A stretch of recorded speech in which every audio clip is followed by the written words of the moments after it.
Over 6 years, Gareth did his weekly grocery shopping at the local Sainsbury's in Bromley, London. How did his fastidious nature cause him to be featured in news outlets worldwide? Over 6 years, Gareth did his weekly grocery shopping at the local Sainsbury's in Bromley, London. How did his fastidious nature cause him to be featured in news outlets worldwide? Was he a penny pincher? Was he just like a good coupon boy? Was he just great at... Nothing wrong with using coupons. There's not much of a coupon culture in the UK. That's true. It's always an American thing, I hear that, where you get the big coupon book in the mail and obsessively track them. Yeah, and then people end up like getting paid for their groceries. Yes, yeah. Did he insist on bringing a tome of being in nothingness with him to weigh all his groceries? And they were like, what is this man up to? And then 6 years in, someone Googled it and was like, oh, actually, he's a history buff. Checking the scales at Sainsbury's. Oh, no, that says that's 1.1 kilos. I think you'll find. No, nothing to do with Sartre, I'm afraid.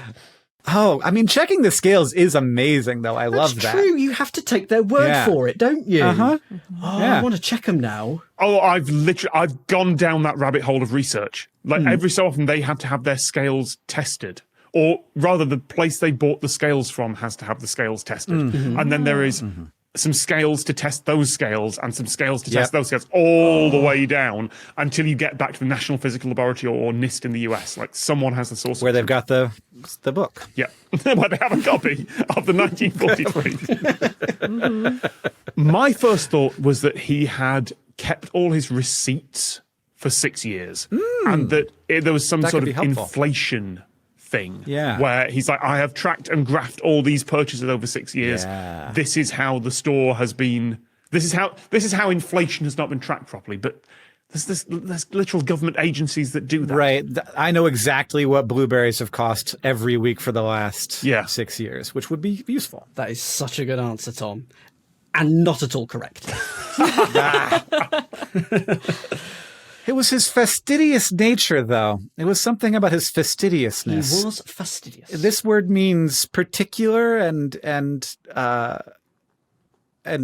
careful, like a careful particularness. Okay, so he's not graphing the prices. He is instead opening the packet of peanuts or the packet of sweets that he's bought every week, tracking how many are in it, and it's going down over time. Shrinkflation. Yeah. Shrinkflation. He's not doing that, but I will say this is his main shopping trip of the week.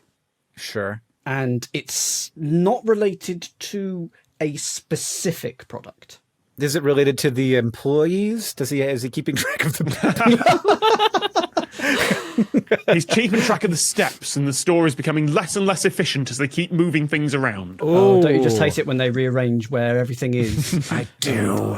It's such a clever ploy, though. It works every time. The jelly should be by the peanut butter. I will say he needed to go to Sainsbury's over 200 times for this. Wow. He needed to? Would 198 not have worked? Wouldn't have worked for this, no. For this particular Sainsbury's, anyway. Would have been a different number for different Sainsbury's. Interesting. Is it something to do with being like this is probably off base, but like a loyal shopper? So my partner's aunt received a cake from Wegmans in upstate New York. Wegmans is a grocery store, for being the biggest shopper there in a given year. And so they have a pretty big family. And so she would go, got a bunch of groceries. And then after the year was up, they were like, you're in like the top 5 spenders at this grocery store. Here's a cake. Thank you for spending so much money. One of the UK supermarkets did like a Spotify Wrapped, but for your groceries. Yes. Because they have the loyalty card system and they track everything. And it's like, you are in the top 1% of this chocolate bar purchases in your town, which... Oh, no, I would totally be in the top 1% of the fried chicken. That's terrible. I don't want people to know that. I was the #1 purchaser of drain unblocker in Red Hill. I had just moved in. There were problems with the drains. Anyway, it's not to do with a particular product. In fact, it's not necessarily even to do with being inside Sainsbury's. So, how do you, when you do your weekly shop, if it's a big shop, tell me about your shopping trips. My shopping trip, I go to the shop. I go to the grocery store. And then I go in and I turn right and I go to the produce first. Did he take every possible route there? Oh, okay, we're getting close. You said it would work for this Sainsbury's, right? It's for this particular Sainsbury's, yes.